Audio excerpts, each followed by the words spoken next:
Assalamualaikum warahmatullahi wabarakatuh. Aturan mitra dangu, alhamdulillah tepang dangu deui sareng Mang Barna. Urang dongeng deui mitra, neraskeun hanca garapan nu katunda carios kalayan judul Sang Magaha di Cempala karangan Ki Leuksa. Mitra kaum dangu, hanca nu katuna waktos dinten kamari upami telepat mah parantos dugi ka kitu deui Sahro.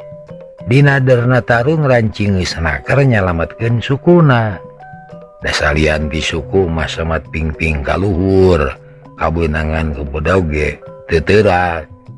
Ta upami telepat mah parantos dugi ka dinya nya mitra. Kumaha terasna? Mangga urang sami-sami lajengkeun deui wae mitra. Sok kaparayun sadayana.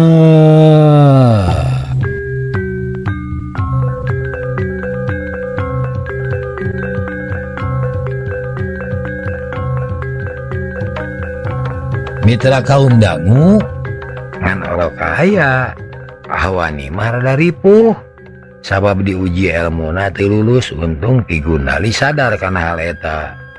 Manehna tarung ngerahkeun sakabeh kakuatan. Jeleng seak-seak bedog dipuihkeun, awas kolecer tapi ka ngahiung bangbaraan. Terang-terang ditadah ku bedog musuh, celeng-celeng bedog musuh teh raceleng, kawas pucuk lirih dibabad pedang. Gajeleng Ki Gundali ngadeuketan ahwani. Patugang-tugang yang derek ya, awaskeun musuh di hareup, keun di tukang mah tanggung jawab. Cok, cek Ki Gundali ngomong nate bari pakupi senakisan serangan musuh. Atuh ahwani teh atoheun pisan terus mundur lalaunan. Geduk tonggongna adet jeung tonggong Ki Gundali. Geus kitu maregeregan yang hareupan musuh di hareup wungkul. Sora pakarang anu diadu pating belentrang, sora pamuda anu pating corowok manigandeng, aselang jeung anu ting araduh kabeunangan. Bru hiji pamuda namru kabeunangan tak-takna ku Ki Gundali. Seak baturna narajang ku bedog ditakis bari dijejak tuurna. Curali cungkal ka tukang keduk, padu jeung baturna nu disuntrungkeun ku jasman. Seak belenterang bedog diadu. Kembang seuneu ngapuricak hiji pamuda kabeunangan deui, dadana dijejak ku Sahro. Nolonyong asup ka pakalangan Ki Gundali. Dipapag ku bedog ahwani. Jakuk kana dadana bru namru. Nu tarung beuki ragot Ki Gundali jeung anak buahna geus luhut leet kesan. Perang bebeakan ngerahkeun sakabeh kakuatan lantaran sadar yen musuhna lain lalaworakeun da puguh loba naker. Rangga bay, Ki Gundali gogorowokan. Itu nate bari muihkeun bedogna, tapi ka ngahiung bangbaraan. Terang-terang padu jeung bedog musuh. Kemang seuneu muncrat nu kasabeting koceak terus mundur. Jasman jeung Sahro ngarti duanana muihkeun bedog nurutan ka gedugna. Bari ngagorowok satarikna. Nya puguh nu ngapung teh reuwas.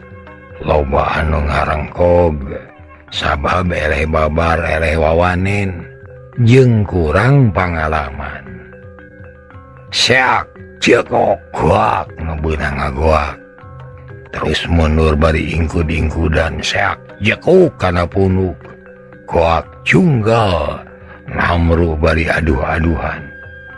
Panarajang Ki Gundali jeung anak buahna lir ombak laut nu pohara gedena.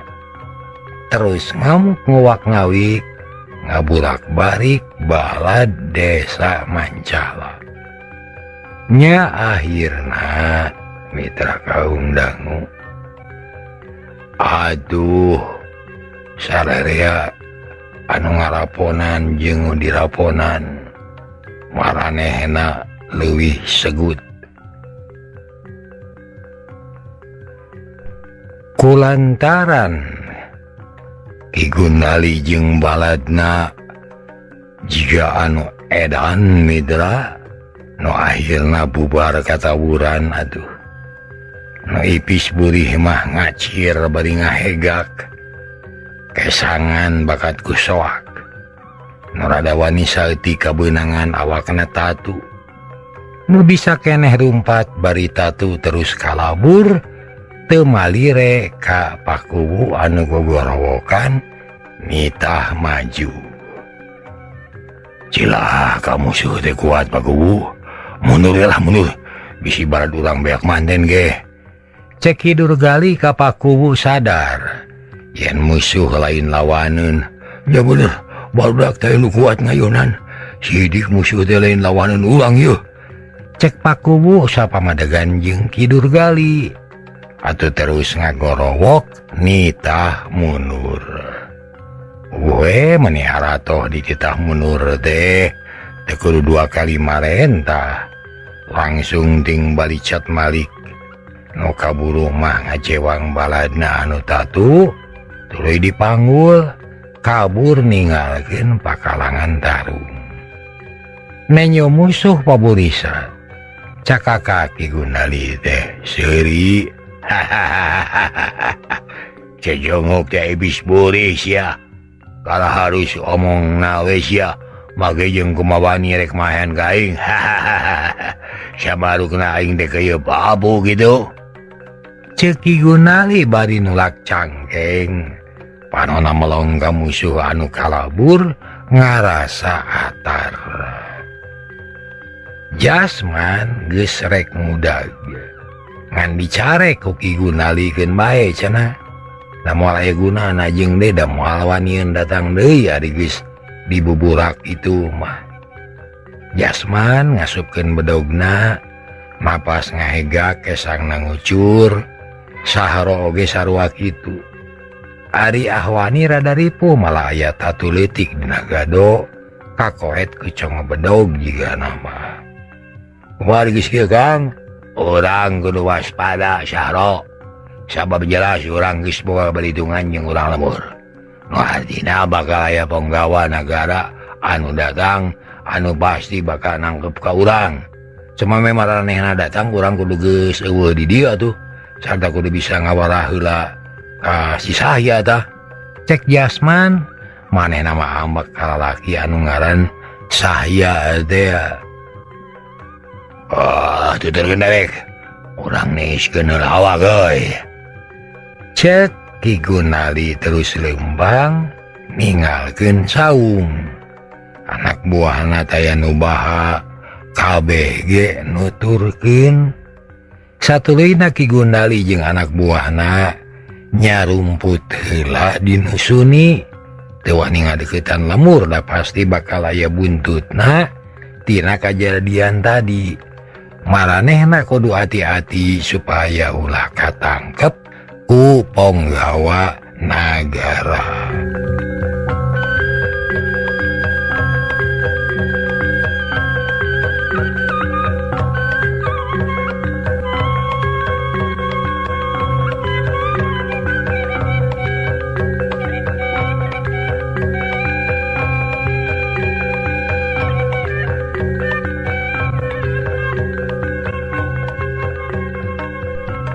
Mitra kaum dangu ayeuna kacaturkeun kuwu Mancala sapara kanca. Harita teh geus tepi ka lemur dipapag ku jalma rea. Awewe lalaki budal ka jalan kolot budak teh tinggalin. Barang nenyo nu digotong bari baleboran getih loba nu cari nakdak. Malah aya nu rawah riwih ceurik. Komo kolot nama aya anu auk-aukan bari sasamat ka anakna. Samarukna perlaya kasamut di medan perang. Puwe ruas kacida. Padahal mangan ukur tatu bungkul. Teu aya ari anu korban jiwa mah. Tapi najan kitu kangaranan kolot ka anak. tetep we nenyok itu masa dihijeng nalangsa. Poe eta desa Mancala nandangan prihatin, usahana gagal teu hasil nangkep nu jahat. Sabab bukti kalawan nyata, Ki Gundali jeung kanca-kancana lain bantrak-bantrakin. Elmuna luhur. Nya harita Pakuwu jeung sesepuh sejenna ngariung. Badami rerencepan kumaha carana ngungkulan eta pasualan. Oh, para saderek nu sami hadir, kurang sami kasaksi kumaha kuatna musuh. Daina mangga urang sami-sami ngemutan kumaha carana pingkeun nangkep maranehna. Leres musuh teh kuat. Pakuwu, lain lawanan urang tapi aya hiji kapanasaran ye pikeun simkuring mah. Nah ada asana manu baheula ngalanjah lembur ye, lain maranehna beda pisan rupana. Jauh jeung duaanna saha maranehna teh nya. Cek Ki Durgali manehna heraneun. Sabab nu jahat teh lain kalah hideung jeung kalah biru geuning. Ya bener lain nu bare itu lain. Tapi sarua bae jahat di mana bae datangna tetep kudu dicangkalak. Sarta kudu beunang supaya lemur urang bisa aman. Cek Pakuwu deui. Jep sararea jempe malikir kalayan apik, nah kumaha nyapi lampaheun. Pok salah saurang teh ngedalkeun pamanggihna. Kumaha upami lapor ka nagara? Nyuhunkeun bantuan ka Jagabaya margi jelas ku urang mah moal kiat ieu musuhna sakti. Cek salah saurang. Kumaha kira-kirana nah moal kawas ti heula? Panjawaban di kerajaan deh kitu geuning. Urang teh kudu mampu ngungkulan kasulitan di desa. Sabab pamuda geus dilatih. Laporkeun we sakantenan yen anu jahatna kiat kitu tah. Sarta urang tos usaha sateka pola nyaepkeun kepanasaran, nanging buktosna para pamuda kalah ruksak. Komo upami dipaksakeun mah buasa dayana tatu panginten. Pakuwu ngahuleng, nu sejenna ge mikir nimbang-nimbang usul nu bieu. Tapi tetela teu aya pilihan deui. Iwa ti kudu lapor ka karajaan. Nya akhirna diputuskeun yen rek dilaporkeun bae ka karajaan. Sakalian menta bantuan pikeun nangkep anu jahat. Geus rempug gitu mah terus diputuskeun yen poe eta keneh Pakuwu seja lapor bari menta bantuan. Pikeun saksi ngajak Ki Durgali nu geus kungsi ngadeus ka karajaan.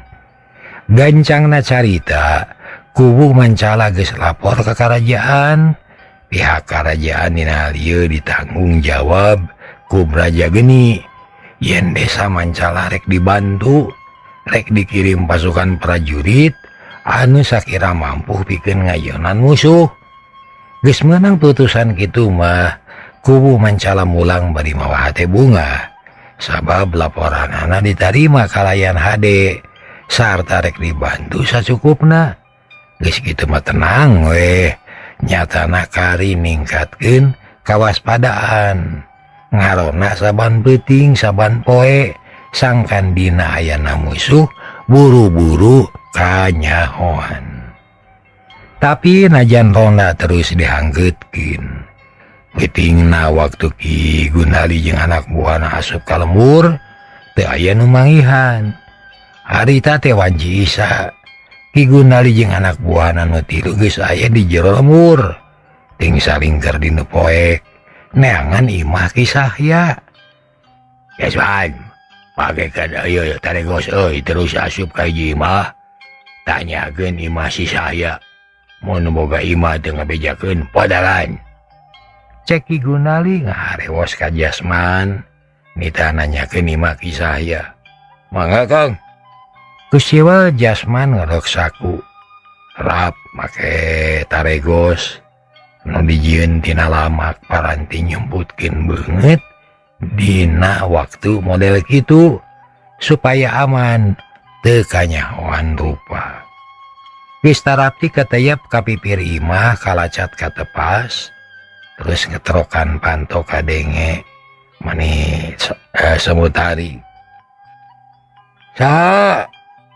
cek di jero imah Jasman nemalan kalian sopan bebeja mereka ya perlu cenah penting nu boga imah kurang waspada kalau terak panto tadi buka berai caang keluar cahaya cempor mawur tina lawang can ge ngomong geus kep manten pribumi teh dicekal beheungna ku Jasman nya puguh meuni buncelik panonna reuwas di kitu-kitu mah leungeunna ngaleper awak teh ngadeg-deg jawab sia nu jujur lamun ngabohong imah sia di ditu wae di mana imah si Sahya cek Jasman bari molotot leungeunna nyekel beheung pribumi mun pribumi barontak kariceb kukuna kana tikoro di tu ditongo ceket tanggal lalu mayunan garodog mayunan buruan cek eta lalaki bangun anu gugup panonna ge nepi ka buncelik sianya imah mah nyang hareupan garodog jeung buruan awas ya lamun sekali-kali dia ngomong teu bener dicekek sia ku aing ayo jawab nyang hareupan naon cek Jasman bari malotot leungeunna ditarikan ku jempol nyecep kana genggerong pogoe nu boga imah teh beuki gugup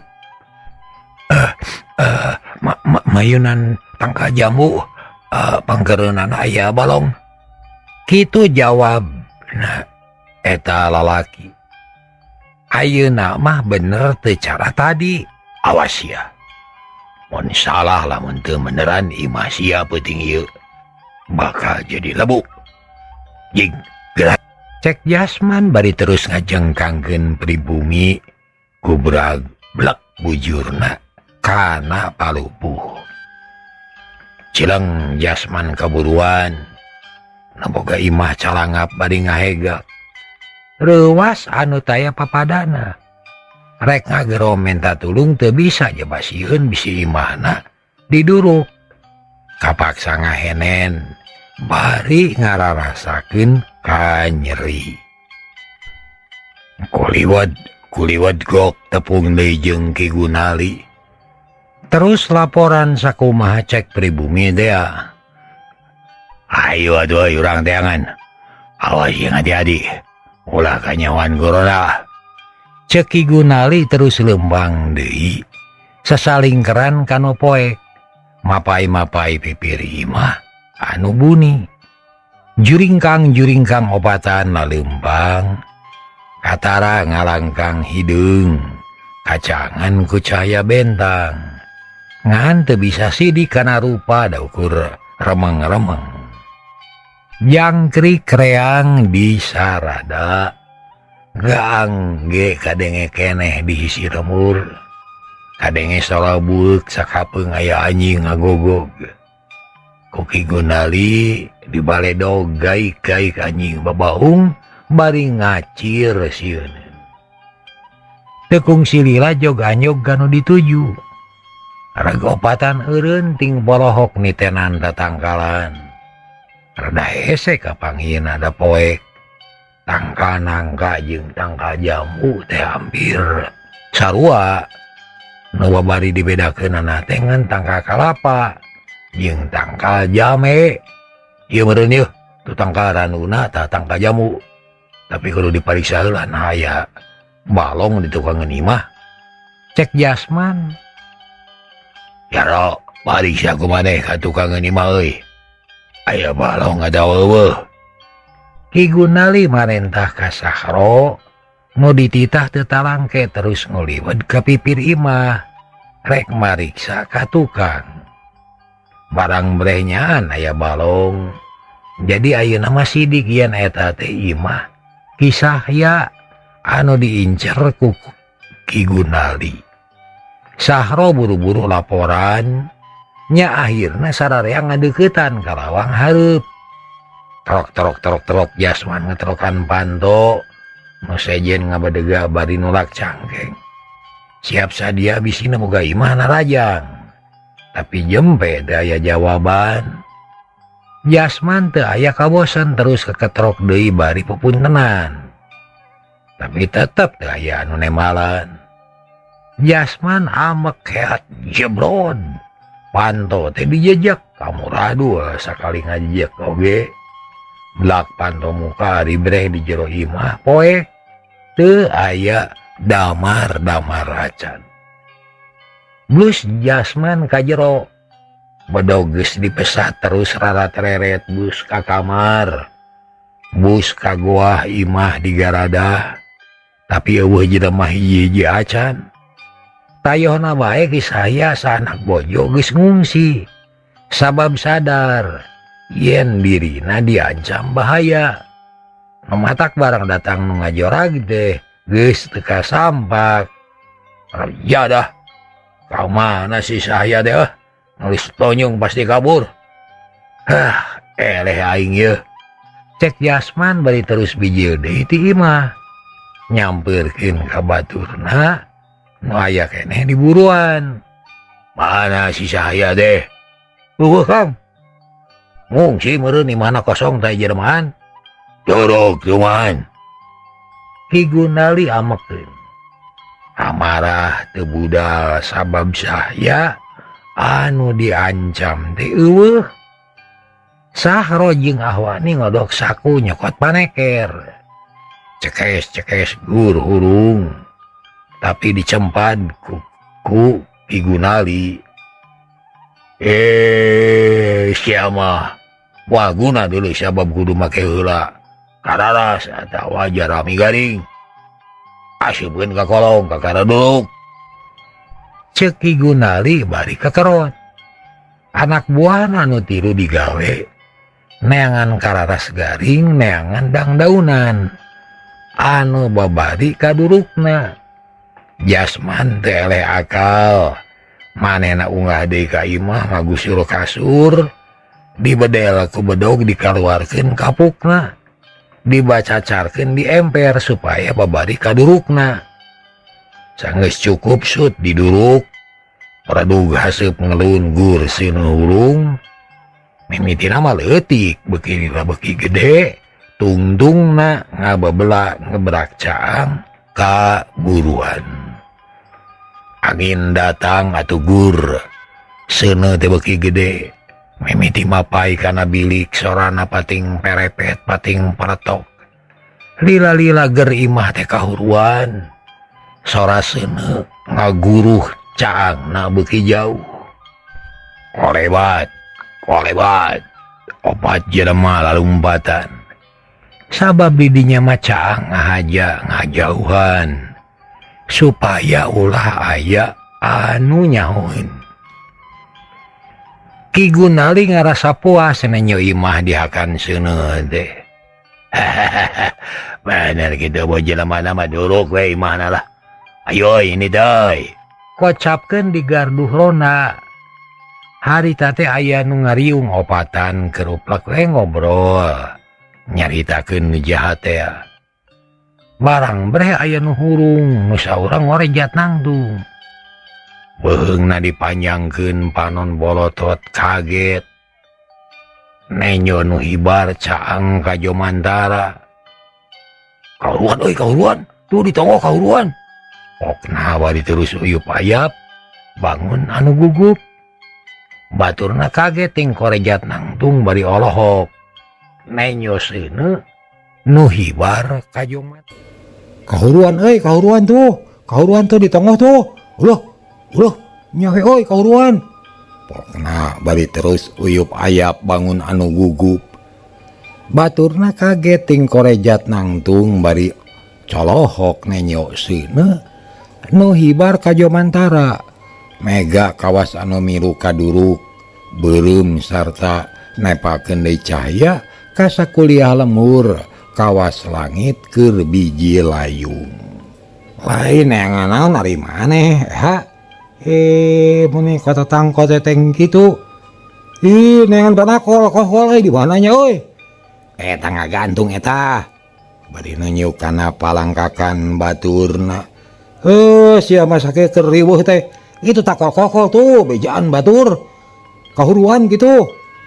para Korea cek nu sejen deui gajeleng saurang ngadeukeutan kohko terus ditakol ditihtirkeun nu sejen ting jorowok satarikna kahuruan cenah sorana bedas dibarungku sora kohko atuh pugu jelema teh pating korejat hudang beri brai panto imah muka nu bogana jeleng-jeleng kaburuan lalumpat muruk kanu kahuruan bari raung ting gorowok jeung baturna bring ti hilir brul ti kidul lalumpat paheula-heula muruk kanu kahuruan tekung sirila rob jelema teh ngaronom imah nu kaduruk kokolotna paciweuh paparentah ngalacai euy ngalacai sok buru ngalacai euy cek hiji lalaki bari gadag-gidig teu puguh cabak gerau deui nu ngirung milungi wud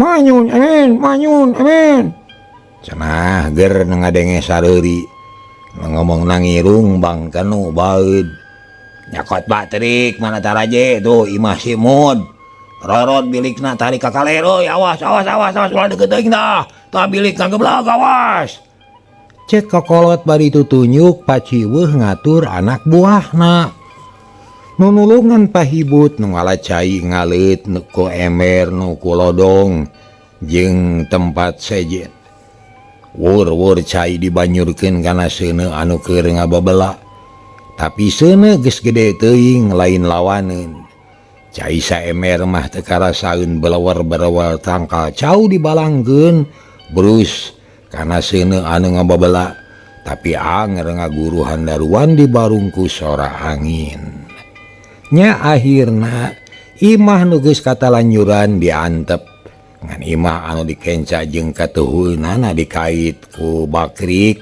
supaya seuneuna teu mapai ka imah sejen jelema pating jarerit hiji awewe ceurik ngabangingik baluas nenyo imah nu kaduruk seak seuneun leuwak leok katebak angin dang daunan nu kalentab langsung garing dauna pating perengkel aya oge anu terus kaduruk jelema beuki loba para sesepuh lemur RT jeung kokolot katutku datang paciweuh milu nguruskeun ngajaga supaya seuneu ulah mapai ka imah sejena cag duna heula kocapkeun Ki Gundali jeung Jasman katut anu sejena harita teh ting badega di tongoh ngawaskeun kalaneuh bari ting cakakak seuri bunga nenyo urang desa Mancala pahibut maruman seuneu teh langit hibar menibu rahay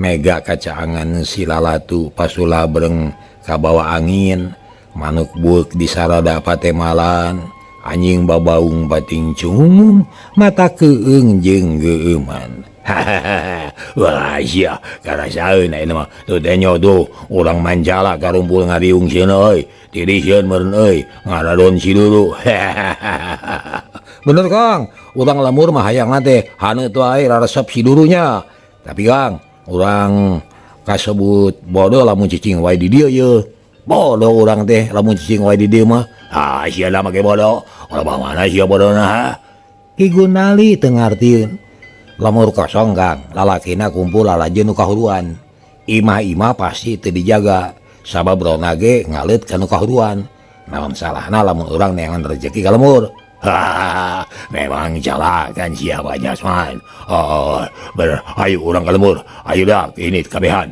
urang ngarannya lemur Mancala euy cek Ki Gundali panujueun pisan atuh bral opatan naleumpang ngajugjug ka tengah lemur jalana susulumputan sasaling keran neangan jalan anu buni supaya ulah kapanggih kurona jeung anu sejena tekung sirila anjog kanu dijugjug gok kahiji imah kalacat unggah kasampak teh di imah ukur aya awewe jeung barudak atuh kadatangan walad Ki Gundali teh teu bisa mata kapaksa ngantep kanu ngagaradah kana lomari jeung sajabana duit jeung perhiasan dirarad dibawa kabur turun ti imah nu hiji unggah ka imah sejena kitu jeung kitu we bangun salsenaker nu boga imah dipaksa kedemikian duitna atau pugu teu aya anu bisa ngalawan da ukur awewe wungkul lalaki nu jagjag mah kabeh nurungan nu kahuruan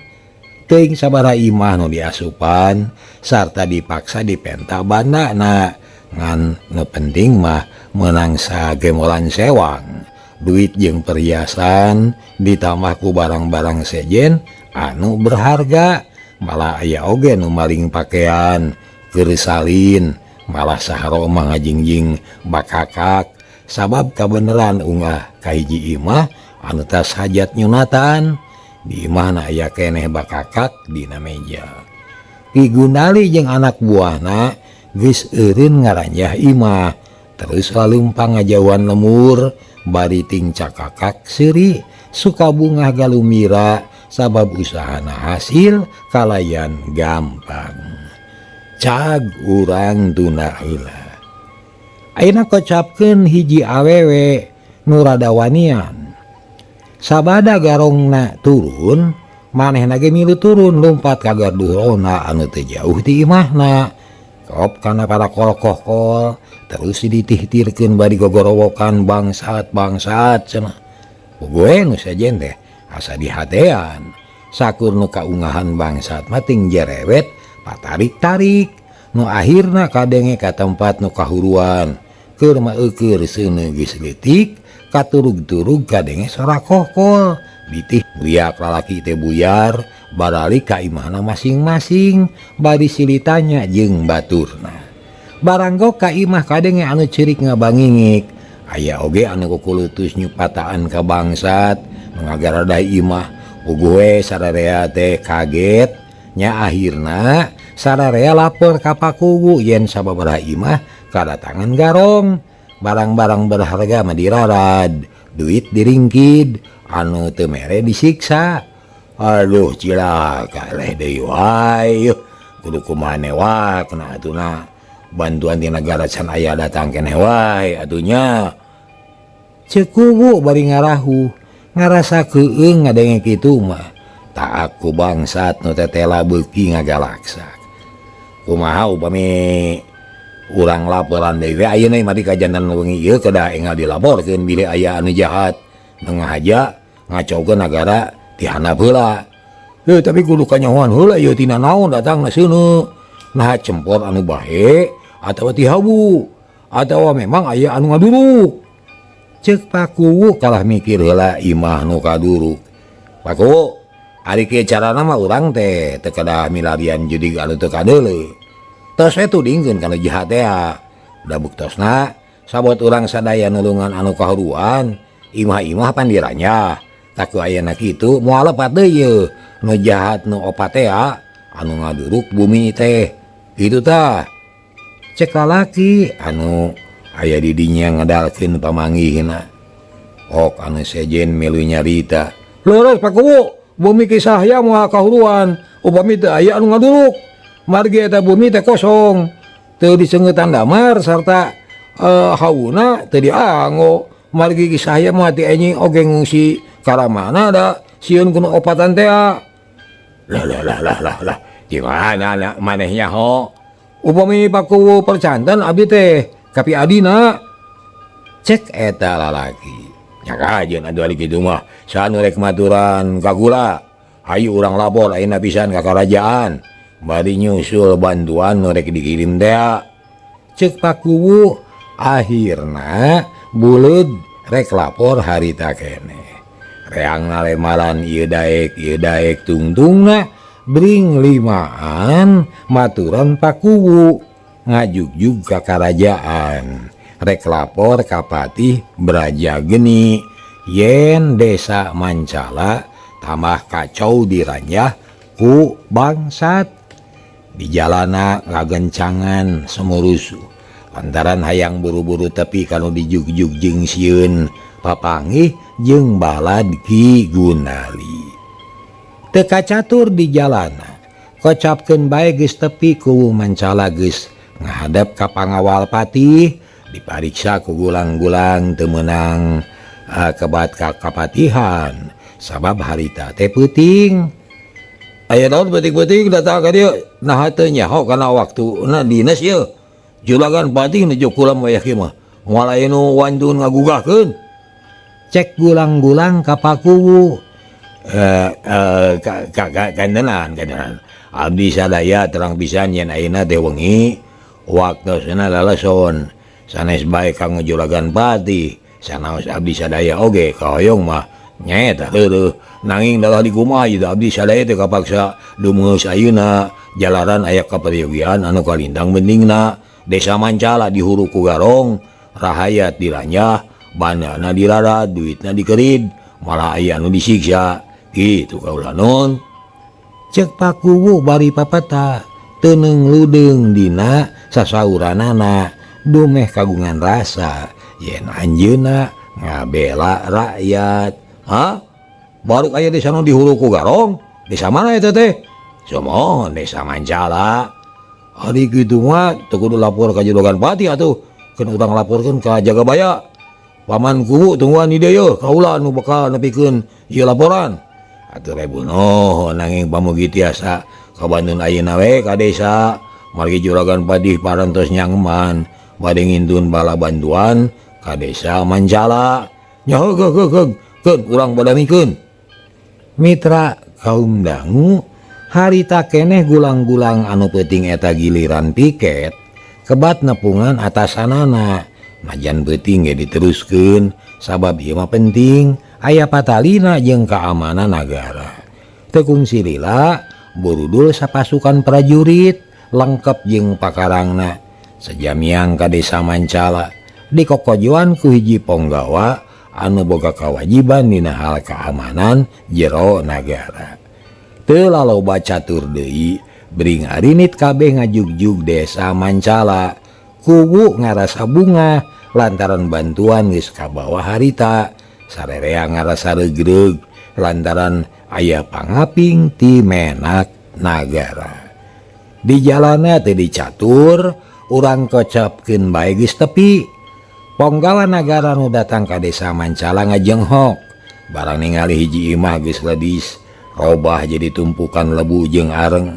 Tina sela-sela tumpukan areng ngebul keneh haseupna malah aya keneh ruhakan mani burahay katiup ku angin peuting.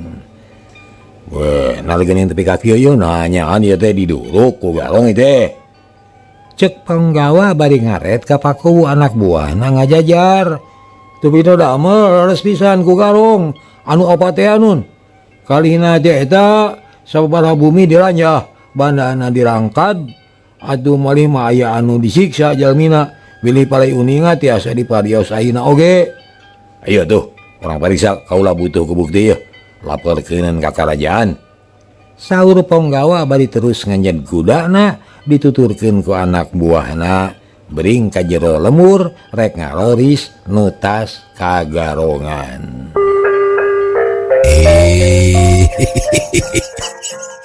Cager harta mitra hanyakal kabujeng neng hatur nuhun kana perhatosanana insyaallah enjing tepang dangu deui. Billahi taufik wal hidayah. Assalamualaikum warahmatullahi wabarakatuh.